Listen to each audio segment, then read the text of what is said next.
Hi friends, तुम्हाला पण उपवासाचा साबुदाणा खाऊन कंटाळा आलाय का? तर आपण आज बनवूया साबुदाणा पराठे. चला तर पाहूया रेसिपी. मी घेतले हे साबुदाणे भिजवलेले आहेत, उकडलेला एक बटाटा, 5-6 मिरच्या, बारीक केलेले शेंगदाणे. पहिल्यांदा आपण हे साबुदाणा मिक्सरमधून काढून घेऊया. बारीक करायचा, थोडं पाणी टाकायचं वाटायला. असं बॅटर तयार होतं साबुदाण्याचं. अशा प्रकारे मी सगळे साबुदाणा वाटून घेतलेला आहे. त्यात मी हा बटाटा किसून टाकणार आहे.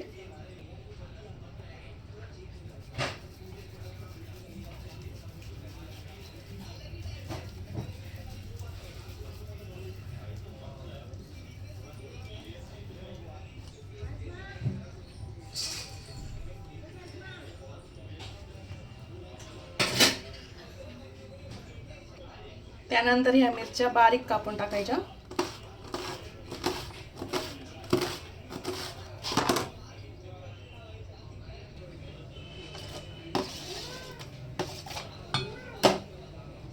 त्यानंतर शेंगदाण्याचा कूट,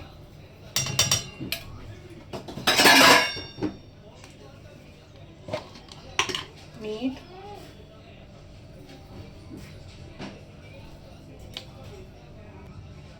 व्यवस्थित मिक्स करून घ्यायचं.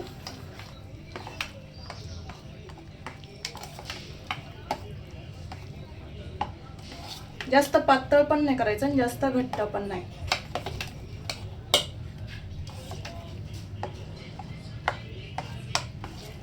यात मी अजून थोडंसं पाणी टाकते.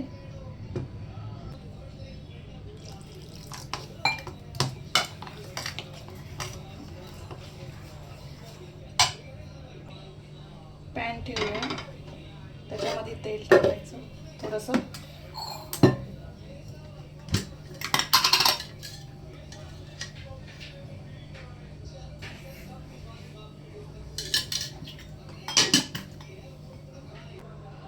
पॅन गरम झालाय, त्याच्यावर आपण हे टाकून घेऊया.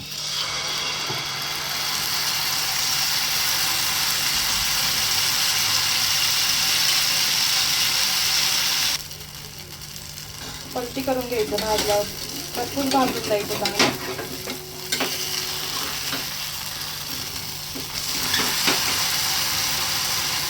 झाकण ठेवायचं. तयार आहे आपला साबुदाणा पराठा. नक्की ट्राय करा. काय नाही, खिचडीला जे साहित्य लागतं तेच लागतं याला पण. नक्की ट्राय करा. चलो बाय.